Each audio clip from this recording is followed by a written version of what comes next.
Welcome back to another episode of the Black and Rojo Post. My name is Will. Sorry, just making sure the mic is on. And we have finally made it to match week 1. DC United finally gets to play the first game of the 2025 regular season.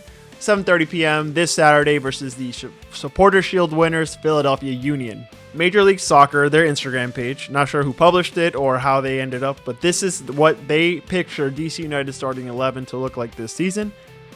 I'm going to pop it right here to the left of me. Or is it the right? To the left of me. And then I'll also show you what I have designed as our starting 11. I didn't do any cross analysis, any strategic reasons why I had these players. I just think based on what they offer to the team and what the team needs based on what they lacked last season, this is what we're going to go with. This is just my personal opinion. Let me know if I'm completely off, if it's similar to yours in the comments section, or what replacements you would make. Earlier this week, it was projected to be 65% chance of rain for this game, and it's so beautiful now that it's 52 degrees. Let's see my notes here. The weather for this Saturday's game is going to be 52 degrees, partly sunny, but drops to the mid-30s, but no rain, which is beautiful. I can do the cold, but I can't do the rain.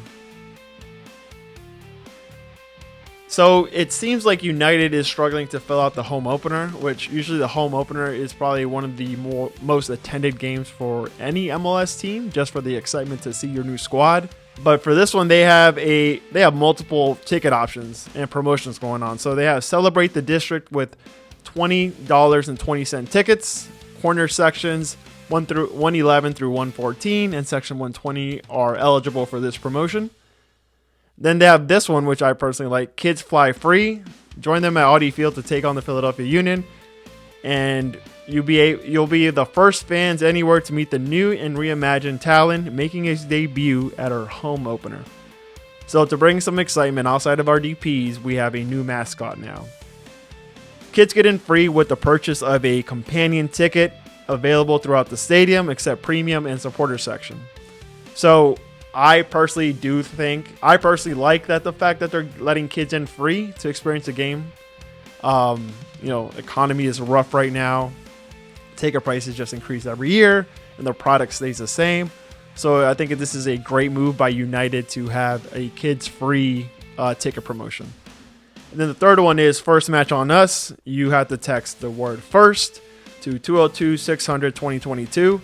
It's a promotion for fans who have no ticket history with DC United. All these ticket promotions are fascinating. I think create multiple different accounts if you've had them registered with DC United in the past. And B, it is telling of where the fan base is with this team. The fact that for a home opener, you have so many different promotions going on. Granted, the First Match on Us, I'm not sure if that one's eligible for the home opener, but it will be available probably for those lower tier teams that don't really fill out the stadium. Obviously, the First Match on Us is not going to be eligible for Miami unless they struggle to fill out the M&T Bank Stadium game. So next up, obviously, a lot of YouTubers out there who cover Major League Soccer and all the MLS writers and pundits are coming out with their predictions for the 2026 season. And what I found interesting was that many MLS fan channels and many MLS channels and personalities actually have higher expectations for DC United than us fans.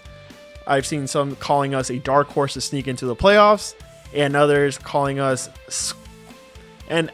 saying that we may not make the playoffs, but we might be what's the word I'm looking for? We may not make the playoffs, but we might be 1 or 2 spots away from contention, which for a DC United fan, that is improvement compared to being wooden spoon winners last season. So Apple TV Talent Crew, they came out with their own predictions for DC United. And the lowest ranking came from Marcelo Balboa and Steve Kengalasi, having United finishing 15th in the East. The highest prediction came from Sammy Sabonik. I'm going to butcher his name, but the highest prediction came from Sammy Sadbonik. came from Sami Sadmanik, finishing 11th in the East. Yeah, I'm pretty sure, 15th is not the expectations for DC United fans. We can't be as bad as last year. There's no way. We've made multiple improvements in our attack, and we upgraded the goalkeeping position and redefined our back line. I think Nikola Markovic is going to be a young player who's really going to stand out and should be a day one starter, but we will find out more as we get closer to the game. And there's a lot of pundits doing their Young Player of the Year awards, so basically it's any player that's under the age of 22. I think Jackson Hopkins is a sneaky pick. I mean, the weapons he has on top, what we saw in the preseason, although limited, and what he did last season with more weapons around him this year, I think you can make the case that he could be a top 10 candidate for the Young Player of the Year award. You just have to be under 22, and Hopkins is currently 21 years old. And I'm not sure when his birthday is, so that might rule him out for contention throughout the season, but I think Jackson Hopkins is set up to have success on this team, and depending how he does this team, it will reflect how well the team does. How he performs individually will dictate the performance of DC United as a whole. A comment that I saw on Reddit, and I've seen multiple times on YouTube, on any DC United type of content throughout the years, is fans not being able to identify themselves with this club anymore. And this happens when you have multiple rebuilds, right? Rebuild after rebuild after rebuild. Players come and go here just because of all these rebuilds. Coaching staff leaves.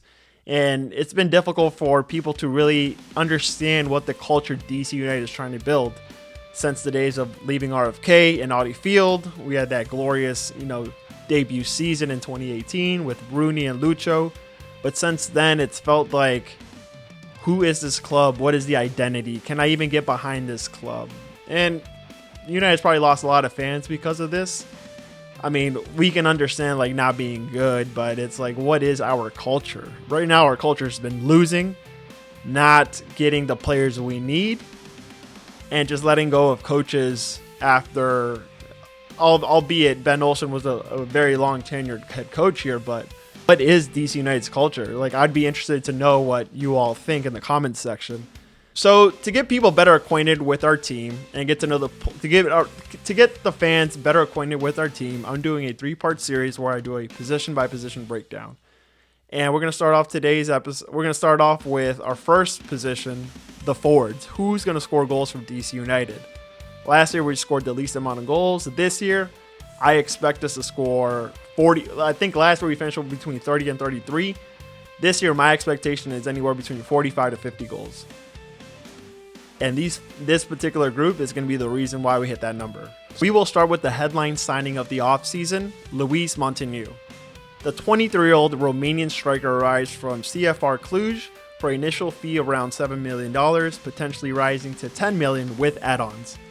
This is not a flyer, this is an investment for DC United. 2 seasons in Romania's top flight, he scored 28 goals, 9 assists across 63 appearances. Before that, he spent time in Serie A with ACF Fiorentina and then back to Romania with Ferul before breaking out at Cluj. He signed a contract until the 2028-2029 season. He will wear number 11 for the black and red. And let's be clear, he is here to lead the line. At 23 years old, he is young enough to continue growing, but expensive enough to produce immediately. The question isn't, is he talented? The question is, who's going to provide the service to really unlock that potential that DC United needs from him this year? And this leads to our next forward, Tai Baribo, the second DP that United has in its roster. This move shocked Major League Soccer. United pulled him away from the 2025 Supporters Shield winners, Philadelphia Union. And I'm sure he's excited to see them this Saturday, which I hope he scores a goal. Maybe a hat trick. It'd be nice if he scored a hat trick against Philly. But 19 goals across all competitions last season. MLS All-Star MVP in 2025. We know that really doesn't mean much. That's more of a Congratulations, you're an all-star, and you scored more than anybody else in a game that no one really takes seriously. The transfer was $4 million plus incentives from Philly to DC. He was brought in to replace Christian Benthica's physical presence, aerial dominance, and killer instincts in the box. Baribo is a new number 9 in DC. He is not potential. Baribo is a proven MLS producer, and this is great for someone like Jackson Hopkins, Gabriel Pirani, and more importantly, this is great for Luis, who will learn about how Major League Soccer is, how physically demanding it is, and the travel schedule, because it's completely different than Europe. So now that we have two DPs who can play both centrally, who's going to provide the service? So since we're sticking to forwards right now, I think João Pedro is the player that is going to be one of the most important players in this group.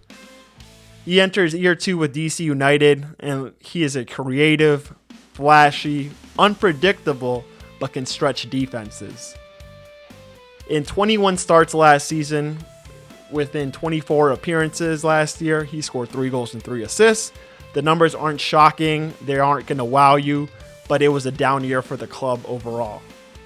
The former Brazil U17 standout came through Porto B in Portugal, loan spells in Brazil and Ukraine. Last stop before DC was Polish side Radom. The raw numbers were fine, but year 2 is about to be a big leap for João Pedro, which I'm personally excited to see. Next up, we got Jacob Morel, local product, Maryland born and raised, played university ball at Georgetown. Morel is entering year 3 with DC United. The former 7th overall pick in the MLS Super Draft had 3 goals in 2025. He's more of your traditional forward, active in the final third, but largely uninvolved in build-up play.